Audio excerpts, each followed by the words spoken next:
This is a Net News Network headline news brought to you by the Behind the Line podcast, bringing you all the crazy, chaotic news from around the United States and the world.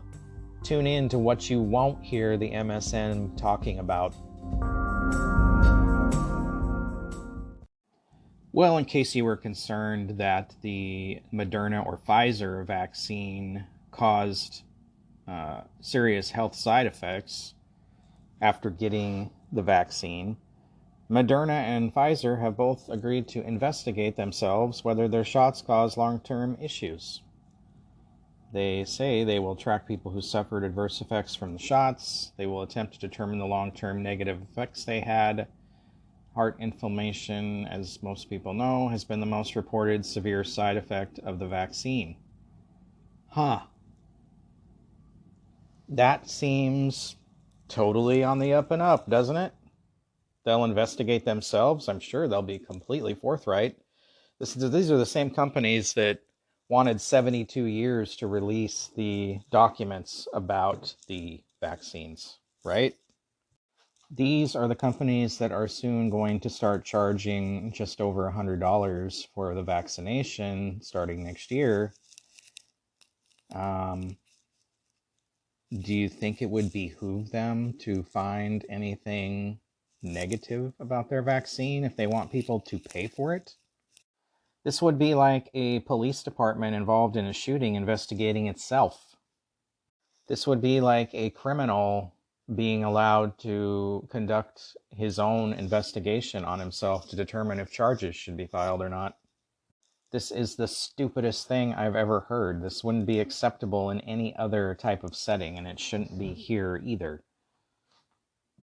This article from the Daily Mail says the studies will involve monitoring the small number of Americans who suffered rare side effects after receiving the shots over the past 2 years. Well, you can see it's already off to a good start. Both firms are required to carry out this long-term research by the FDA as a condition of approval earlier this year. I would say the FDA should investigate, but they're not going to say anything either since they helped usher this all along much faster than it should have been. Inflammation of the heart has been the most common serious adverse effect reported from the shots, though it is still very rare. Is it really? A study by British Columbia Centre for Disease Control in Canada found that 58 of every million recipients of Moderna's two-shot vaccine developed the condition. The same study found that 21 of every million recipients of the original two-dose Pfizer vaccine also suffered the heart issue. Cases were most common among men under the age of 30, affecting more than 250 per every 1 million men aged 18 to 29. The Centers for Disease Control and Prevention said it has recorded around 1,000 cases of heart inflammation among under 18s who received COVID shots. Yeah, those numbers don't sound skewed at all, do they?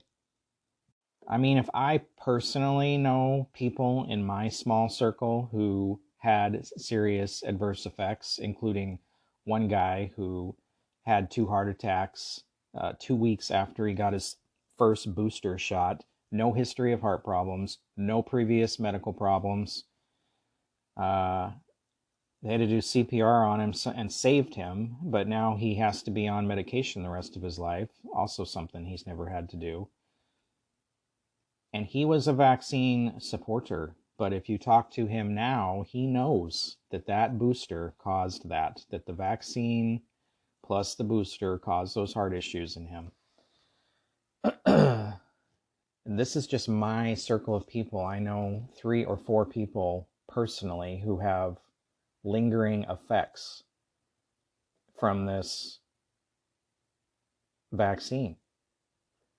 So there's no way that it just so happens the people in my small circle of friends are somehow the exception to the rule.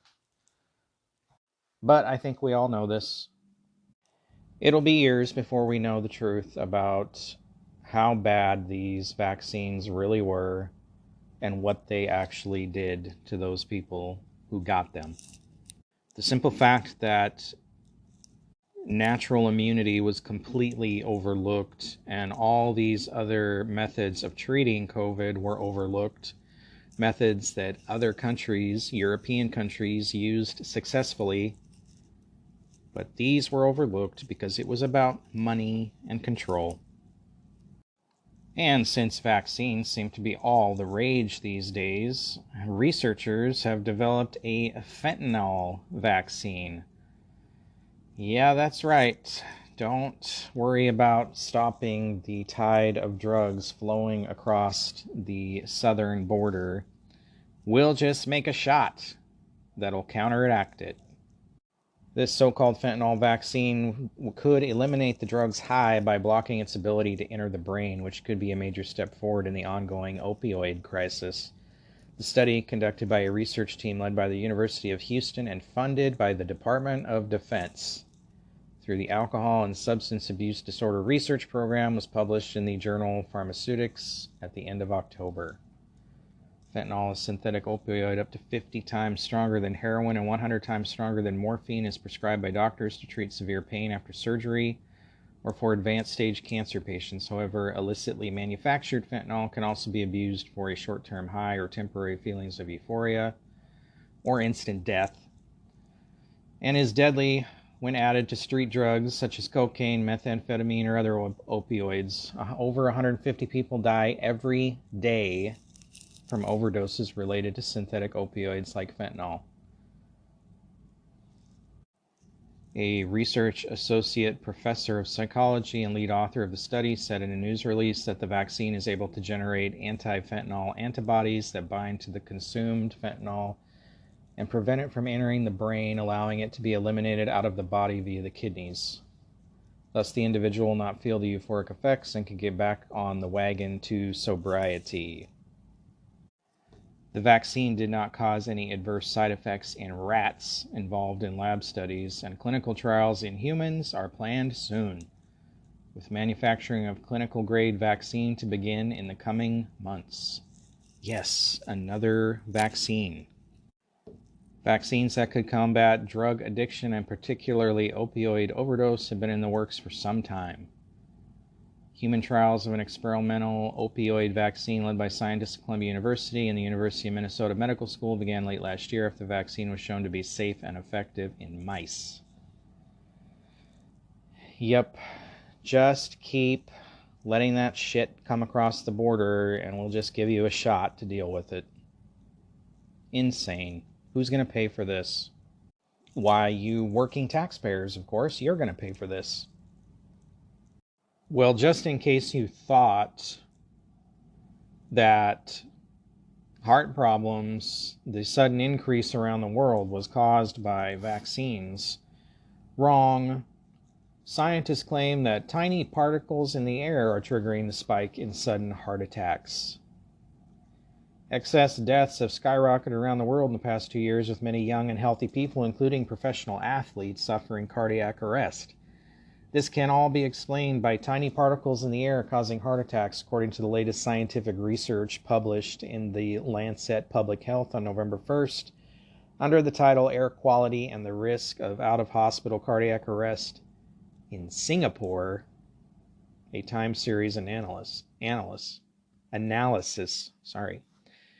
Gateway Pundit report, researchers obtained the concentrations of 6 pollutants from June 1st to December 31st, June 1st, 2010 to December 31st, 2018 from the National Environment Agency, NEA, Singapore.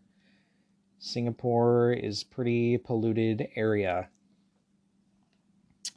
Particles at least 25 times smaller in diameter than human hair particle matter were the focus of the study. They are easily inhaled due to their tiny size and have been associated with a wide range of health issues, including autoimmune disorders. In this time series analysis, we found that increasing concentrations were associated with an immediate increased risk of out-of-hospital cardiac arrest over the first 2 days after exposure and a subsequent cumulative disease in risk 3 to 5 days after exposure. The association between concentration and risk of OHCA was affected by the type of arrest rhythm and the location of the arrest event, the study stated. We have produced clear evidence of a short-term association with out-of-hospital cardiac arrest, which is a catastrophic event that often results in sudden death, said epidemiologist Joel Ake from the Duke NUS Medical School at the National University of Singapore. There were 18,131 cases of out-of-hospital cardiac arrest in Singapore during the study period. 35 people had more than one OHCA event and were included in the analysis for each event. Okay, if you buy into this, the only thing I would say about this study is that it shows evidence of the spraying of the particles and particulates in the sky in an effort to block or reflect solar radiation. You know, that stuff they claim they weren't doing for decades, but now actually admit, oh yeah, we're doing that. You know, all those quote-unquote condensation trails you see across the sky that start and stop abruptly, and I mean, seriously. There's so many things going on from every direction that it's hard to keep up with it all sometimes, isn't it? Well, here's something I think we know is already going on because Americans are so soft and weak-minded that they can't think for themselves. A psychologist is accusing Google of manipulating American citizens to influence the outcome of the November midterm elections. According to Maryville University, social media's influence on elections was evident in the early 2000s. Robert Epstein and his research team from the American Institute for Behavioral Research and Technology have been monitoring online political content being sent to voters in swing states. As part of the research, the team is looking into search engine results on Google and Bing, messages displayed on Google's homepage, tweets sent by Twitter, email suppression on Gmail, autoplay videos suggested on Google-owned YouTube, and so on. The study found over 1.9 ephemeral experiences, I think I said that right, that Google and other firms were using to shift opinions and voting preferences, Epstein wrote in a November 6 article for the Daily Caller. Ephemeral experiences are short-lived content that immediately disappears without leaving a trace after user consumption. The team expects such experiences to number over 2.5 million by Election Day. Epstein has identified roughly a dozen new forms of online manipulation using ephemeral experiences, which are almost exclusively controlled by Google and a few other tech firms. The impact created by the experiences is stunning, Epstein says. Search engine results that favor one political candidate were found to influence undecided voters so much that up to 80% of such people in some demographic groups shifted their voting preferences after only a single search. Carefully crafted search suggestions that flash at you while you are typing a search term can turn a 50-50 split among undecided voters into a 90-10 split, with no one knowing they have been manipulated.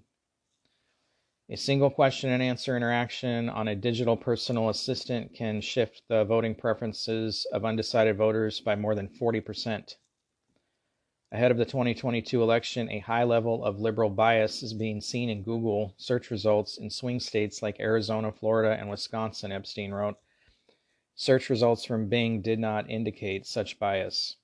For the November midterm elections in multiple swing states, liberal news sources make up 92% of autoplay videos being sent to YouTube users, which can potentially shift hundreds of thousands of votes on Election Day, Epstein warned. Back in 2020, Epstein and his team collected 1.5 million ephemeral experiences from 1,735 field agents, which were sufficient in theory to shift over 6 million votes to Joe Biden's favor. Epstein had supported Biden at the time, he said. He found that Google sent more voting reminders to moderates and liberals than conservatives, which Epstein calls a brazen and powerful manipulation. Google also turned off all manipulations in the 2020 Georgia Senate races after 3 Republican senators sent a letter to Google CEO Sundar Pichai which discussed Epstein's findings on manipulation. Political bias in Google search results dropped to 0 after the letter, he pointed out. In an April interview with Epoch's TV, American Thought Leaders, Epstein also talked about online platforms using surveys to help users decide whom to vote for. In such surveys, users are given a quiz and the platforms tell them how good a match they are for specific candidates. In an experiment, Epstein's team found that they were able to shift a significant number of people's voting preferences to the candidate that was presented as being their best match. Opinion matching is a fantastic way to manipulate people because you can shift people very, very, very dramatically and they have no clue. They do not suspect any kind of bias or manipulation. Opinion matching and testing refers to presenting short text to examinees to test their ability to read and understand them as fast as possible. When media uses opinion matching, it exposes the users to pictures, videos, and short text for a short time. About 96% of donations from Silicon Valley firms, including Google, go toward the Democratic Party, he added. Google had no comment on this research.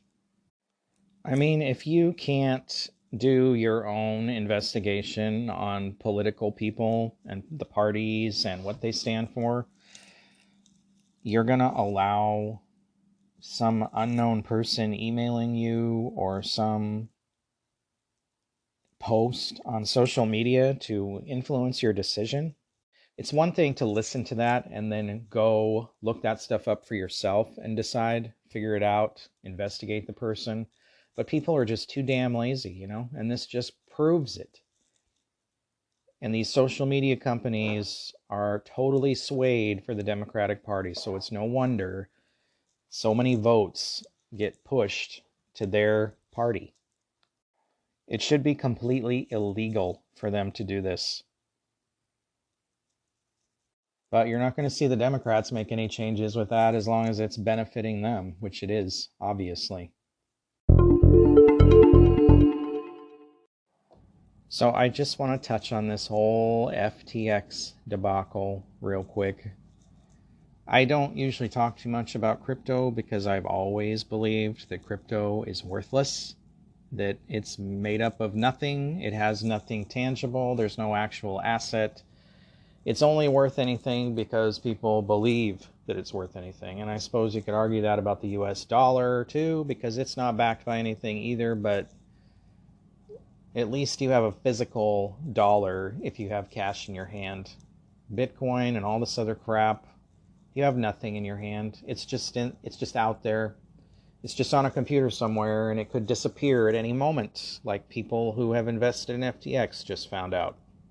Tom Brady being one of those people, and it's speculated he lost nearly $650 million in that deal, basically his entire fortune.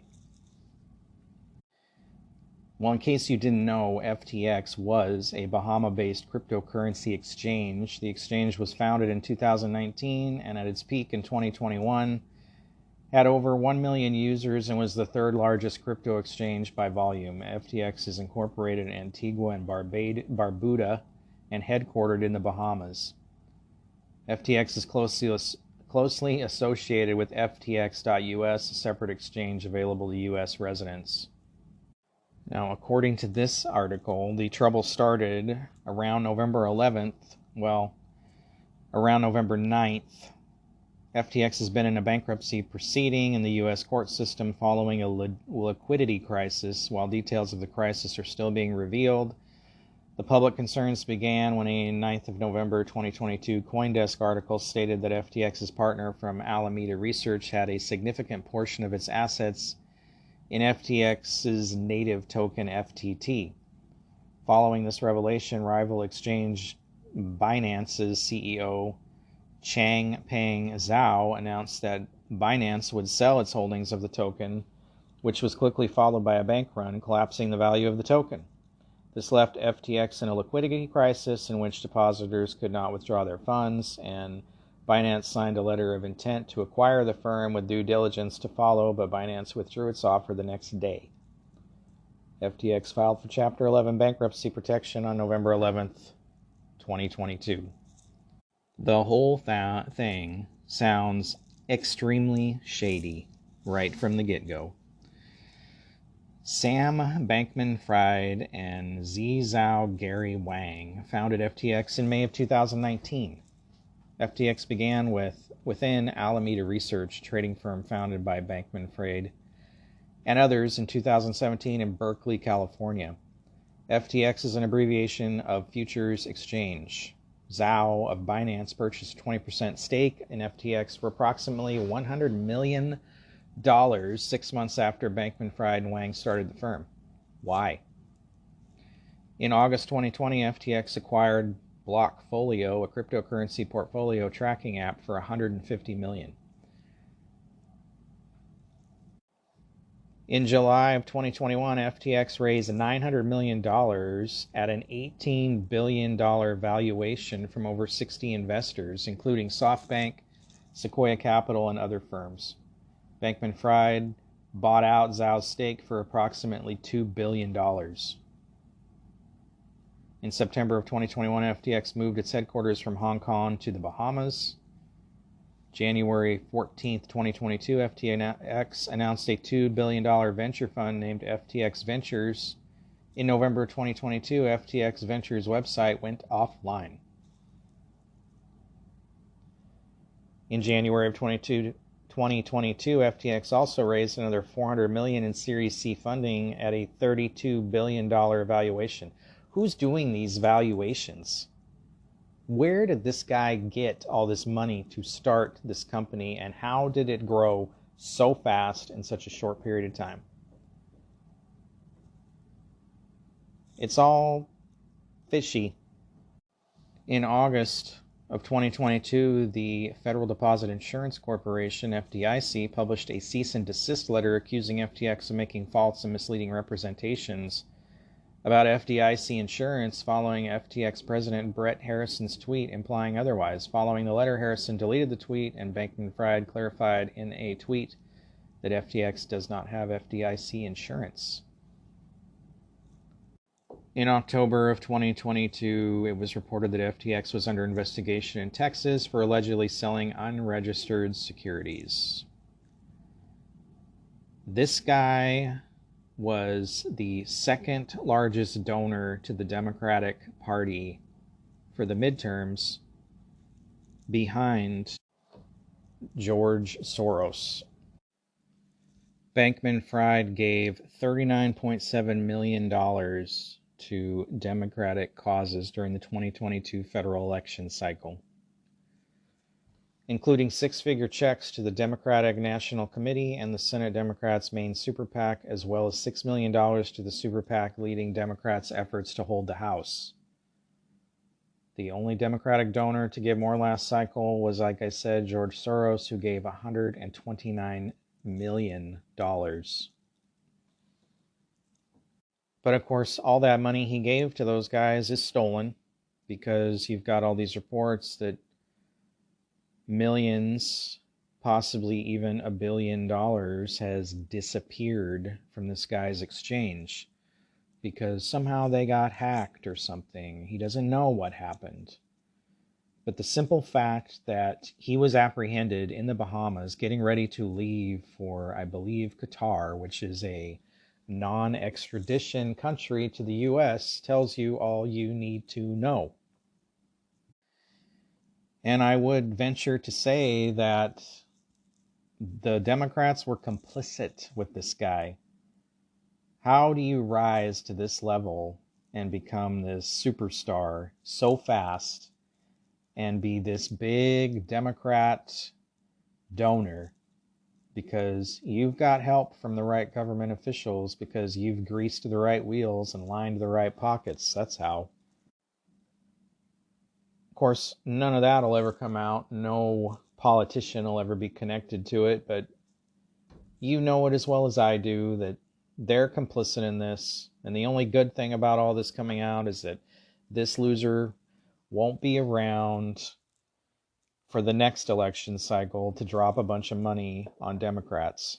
I mean, you just take one look at this guy. This guy is not a billionaire. He looks like a tweaker that sleeps in his mom's basement.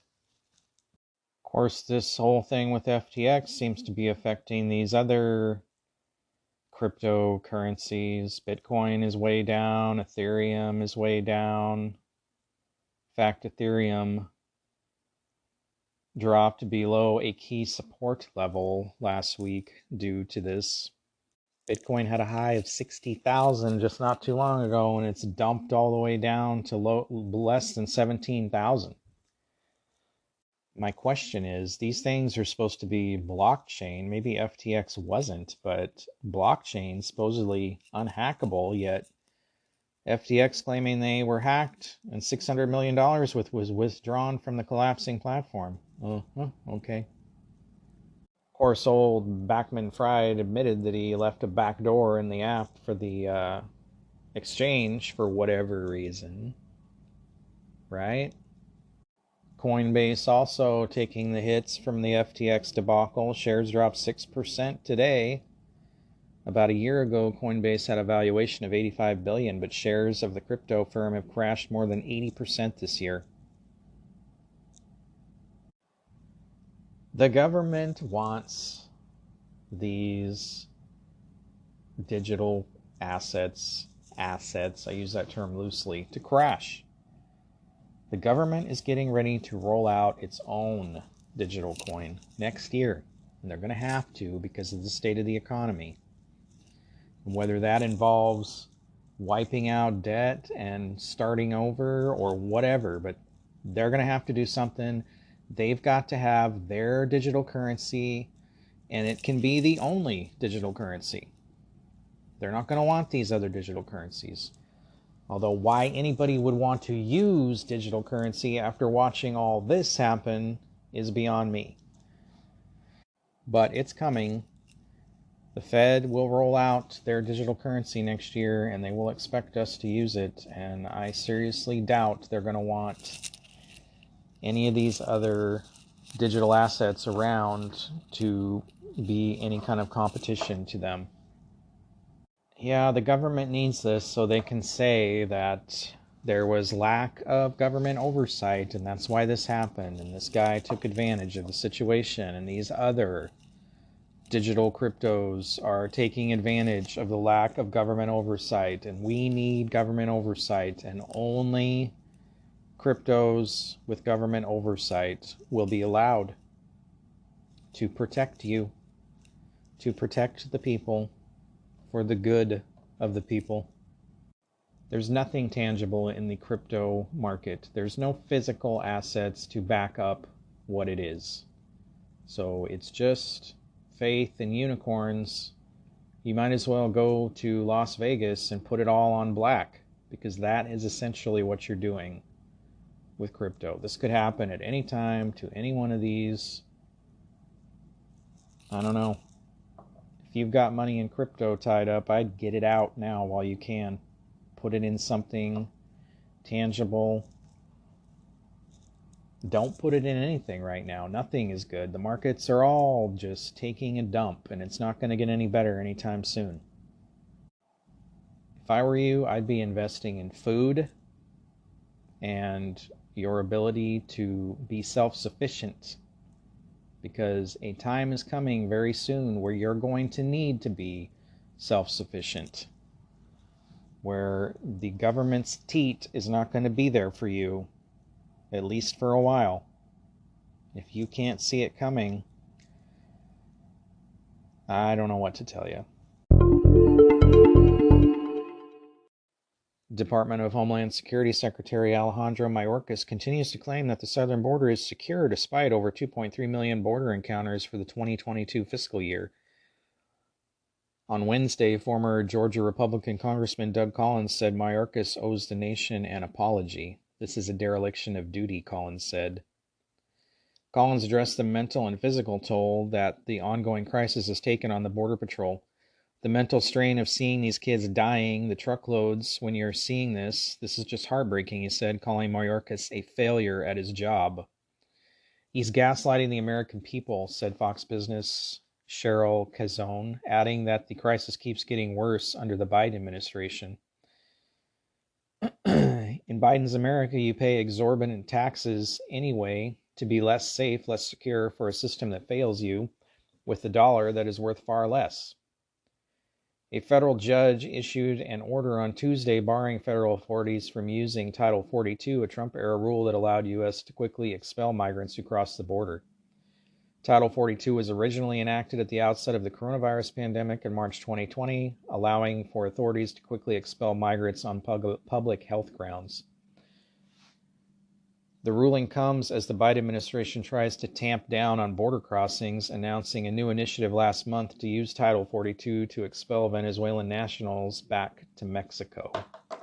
Guess that won't happen. To add to this, U.S. Customs and Border Protection Commissioner Chris Magnus resigned from his position, the White House says. President Biden accepted Magnus's resignation letter, according to a Saturday night press release from the White House. Magnus was told to resign or be fired by Homeland Security Secretary Alejandro Mayorkas, according to a government source. Afterward, Magnus emailed senior Customs and Border Protection staff stating that he's determined to remain on the job. I want to make this clear. I have no plans to resign as CPB commissioner. I didn't take this job as a resume builder. I came to Washington, D.C., moved my family here because I care about this agency, its mission, and the goals of this administration. His resignation comes after a record-breaking year for the number of migrants attempting to enter the U.S. on the southern border. Figures from the Department of Homeland Security show nearly 2.4 million migrants were detained at the border in the fiscal year that ended in September, which is an increase of 37% from last year. He was doing a hell of a job. Politico reported in October that the Customs and Border Protection Commissioner fell asleep during meetings. What an idiot. Him and Mayorkas both need to go. Do they understand what the job of the border customs and border protection is? Does Mayorkas understand what the job of border patrol is? It doesn't seem that they do, because there's no patrolling of the borders going on. These people are just the typical inept government employees falling asleep at your job. Really? What is the goal here besides to allow the country to be overrun and turn us into a third world country? I don't see how there could be any other goal here. You allow these people to come into the country, you give them more benefits than our own veterans can get when they come back from serving. Something is seriously wrong. You have tens of millions of homeless Americans on the streets. Shut down the borders and use that money to do something about the mental health and drug problems. Oh yeah, they're making a vaccine for your drug problems. Maybe they can come up with a vaccine for homelessness too. Maybe they can come up with a vaccine for dirty politicians. Maybe we need a vaccine for alcohol. An estimated 1 in 5 deaths of people ages 20 to 49 are attributable to excessive alcohol use in the United States, according to a study published in JAMA Network Open. For people ages 20 to 64, drinking-related deaths accounted for 1 in 8, the study said. Well, gee, that sounds like a big problem. That's a lot of people dying from alcohol, or alcohol-related, like drunk drivers. But they sure aren't doing anything about that, are they? Why, I'm going to guess that that's even more deaths than guns create. And I don't see the government up in arms about drinking or trying to stop people from drinking too much or drinking and driving. That little COVID lockdown that we had for 2 years, drinking increased 30% among Americans during that time. Researchers took national and state mortality data from 2015 to 19 and looked at deaths either fully or partially attributable to excessive drinking. Those causes of death included vehicle accidents, alcohol poisoning, and other health impacts such as liver disease. The data showed that the deaths fully attributable to alcohol have risen in the past decade. But hey, alcohol, that keeps you subdued, and the government would just like to see you kept subdued and compliant. I've been to lots of alcohol-related deaths, mostly vehicle accidents, as a firefighter and a police officer. Unfortunately, usually the drunk person survives and it's some innocent person that gets killed. But yet the government, they just allow this to continue unabated.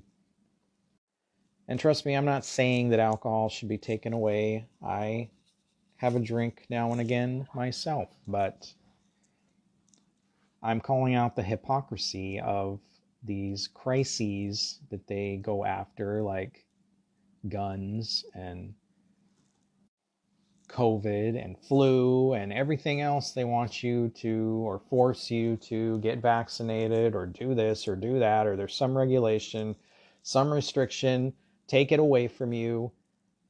But then these other things that historically have been a problem for a long time, they do nothing about, because it doesn't fit into their overall agenda of control.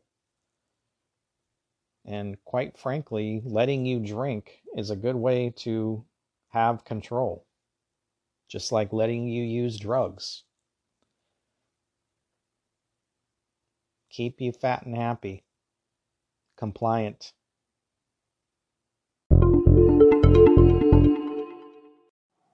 November 10th, Israeli F-35I fighter jets escorted 2 American B-52 bombers through Israeli airspace in an apparent show of force to Iran amid tensions in the region. The bombers, assigned to the U.S. Central Command, were heading back from the Persian Gulf. The flight took place as part of an increasing cooperation with the U.S. military, which is a significant component of the national security of the State of Israel, maintaining regional stability and thwarting regional threats, the Israeli Defense Forces said in a statement. In a video published by the IDF, an Israeli pilot can be heard saying over the radio to the American pilots, "This is the Israeli Air Force. Welcome to Israel. We hope you have a safe flight." Washington has frequently dispatched B-52 bombers to the region as hostilities simmered between the U.S. and Iran. The last such flyover was in September. Israeli jets escorting the American bombers have become a regular fixture in the skies in the Middle East as tensions between Tehran and the West have risen amid an attempt to negotiate a refreshed nuclear agreement. In the past, F-16 or F-15 jets would escort the bombers. Thursday's flight marked the first time Israeli F-35 stealth fighter jets were escorting U.S. aircraft, according to the IDF. The U.S. Central Command was expanded last year to include Israel, a move seen to encourage regional cooperation against Iran under former U.S. President Donald Trump. European Union-sponsored talks have been ongoing for over a year to bring the U.S. back into the 2015 nuclear deal with Iran, known as the Joint Comprehensive Plan of Action. The deal, signed between Iran and the US, UK, France, Germany, China, and Russia, has unraveled since the Trump administration pulled out in 2018. The US reimposed stiff sanctions, and Iran responded by dropping many of its own commitments to the pact while also ramping up its uranium enrichment to levels far beyond the agreement's limits. Like that wasn't going on already, right? Iran now enriches uranium up to 60% purity, a level it never reached before, and a short technical step away from 90% enrichment. While Iran long has maintained its program as peaceful, non-proliferation experts warn Tehran has enough 60% enriched uranium to reprocess it into fuel for at least one nuclear bomb. Iran is anything but peaceful, and you can see that with everything going on there right now with the protests and all the people being sentenced to death. Israel has long pushed the U.S. to prepare a military option, and U.S. President Joe Biden said in July that he would be prepared to use force if necessary to prevent Iran from obtaining a nuclear weapon. Saudi Arabia has also sounded the alarm on Iran in the last couple weeks. As I reported, they came to the U.S. intelligence and told them they had information that Iran was preparing to attack Saudi Arabia and that the threat was imminent. You can pretty much guarantee that if Iran gets a nuclear bomb, they're going to use it somewhere on someone as soon as possible. North Korea has launched yet another short-range ballistic missile toward its eastern waters Thursday, hours after the North threatened to launch fiercer military responses to the U.S. bolstering its security commitment to its allies, South Korea and Japan. The missile fired from the North's eastern coastal Wonsan area at 10:48 a.m. landed in the waters between the Korean peninsula and Japan, according to its neighbors. After detecting the launch, South Korean, U.S., and Japanese militaries quickly condemned the launch that they say threatened stability in the region. It was North Korea's first ballistic missile firing in 8 days and the latest in its barrage of tests in recent months. North Korea previously said some of the tests were simulations of nuclear attacks on South Korea and U.S. targets. Many experts say North Korea would eventually want to enhance its nuclear capability to wrest bigger concessions from its rivals. Russia again unleashed missiles on Thursday against Ukrainian energy facilities while its forces stepped up attacks in eastern Ukraine, reinforced by troops pulled from Kherson City in the south, which Kyiv recaptured last week.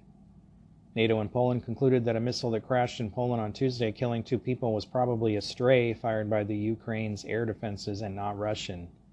Ukrainian President Vladimir Zelensky contested this view in a rare public disagreement with his Western allies. Hopefully, the Russians and Ukrainians can keep their missile launching to themselves. And probably the best news of the day, U.S. House of Representatives Speaker Nancy Pelosi said on Thursday she will step down as the Democratic leader in the chamber a day after Republicans secured a narrow majority following the midterm elections. Pelosi, an 82-year-old liberal from California who has served 2 stints as Speaker, said she will remain in Congress representing San Francisco in the House, as she has done for 35 years. Too damn long. No one in either party should be in politics for that long, or as an 82-year-old person. Sorry, you're out of touch, you're stale, you've been there too long. We need term limits for these people, all of them.